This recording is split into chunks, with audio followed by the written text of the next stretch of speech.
السلام علیکم ورحمۃ اللہ وبرکاتہ۔ اعوذ باللہ من الشیطان الرجیم، بسم اللہ الرحمن الرحیم۔ لا تدری لعل اللہ یحدث بعد ذلک امرا، تم نہیں جانتے شاید اللہ اس کے بعد کوئی صورت پیدا کرے۔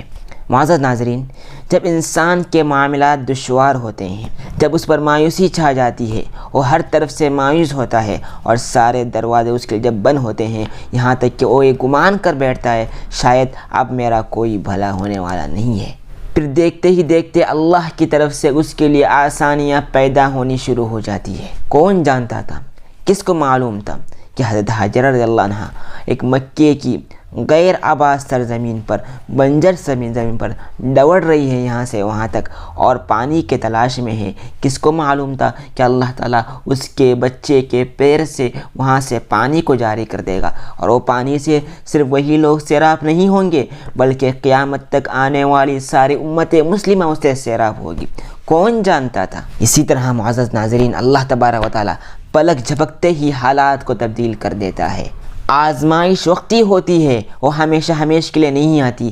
امام ابن قیم رحمۃ اللہ علیہ فرماتے ہیں، جب بھی ہم پر سخت مراحل آتے تھے اور ہم سمجھتے تھے سب کچھ ختم ہو گیا، اور آج وہ سب کچھ پرانی یادیں بن گئی ہے، اس کا مطلب ہے وہ برا وقت ختم ہو گیا، وہ یادیں بن گئی، اب اچھا وقت آ گیا ہے۔ اسی لیے اپنے رب پر کامل بھروسہ کرنا اور کشادگی اور حالات کی بہتری کی امید رکھنا، یہ بھی ایک عظیم عبادت ہے۔ اسی طرح قرآن پاک کی ایک اور مثال آپ کو دیتا ہوں۔ اللہ تعالیٰ کے معزز ترین نبی، ایک معزز ترین انسان سیدنا زکریا علیہ السلام، اولاد کی خواہش تھی، بیٹے کی خواہش تھی، ہر طرف سے مایوسی چھائی ہوئی تھی، اللہ کے پاس رو رہے تھے، گڑ گڑا رہے تھے، بچہ پیدا نہیں ہوا، یہاں تک کہ جب ایک دن محراب میں کھڑے ہو کر اللہ کی عبادت میں مشغول تھے، اوپر سے آواز آتی ہے، اِنَّا نُبَشِّرُكَ بِيَحْيَىٰ مُصَدِّقًا بِكَلِمَةٍ مِّنَ اللَّهِ، کیا اللہ کی طرف سے آواز آئی، فرشتوں نے آواز دی، ہم آپ کو ایک بچے کی خوشخبری دیتے ہیں جس کا نام یحییٰ ہوگا۔ دیکھیے، بچے کی خوشخبری بھی دے دیا اللہ نے، اور ان کا نام بھی تجویز کر دیا، اور اللہ نے یہاں تک کہہ دیا کہ وہ اپنی قوم کا سردار ہوگا، نیک انسان ہوگا، ہم اس کو نبوت بھی دیں گے۔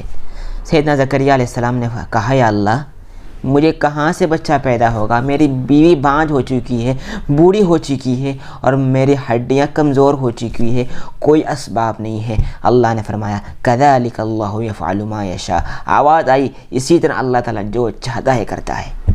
دیکھیے، ان مثالوں کو آپ سامنے رکھیے، ہر طرف سے مایوسی تھی، کوئی اسباب نہیں تھے، مگر اللہ تبارک و تعالیٰ نے سارا انتظام کر دیا اور اپنی طرف سے خوشخبری دے دی۔ اس لیے دنیا میں جینا ہے، دشواریاں آئیں گی، ساری چیزیں آئیں گی، اس پر صبر کرنا اور اللہ پر بھروسہ کرنا اور اسباب کو اختیار کرنا اللہ پر بھروسہ ہونے کی دلیل ہے، مایوسی کا شکار نہیں ہونا ہے۔ اللہ تعالیٰ ہمیں عمل کی توفیق عطا فرمائے۔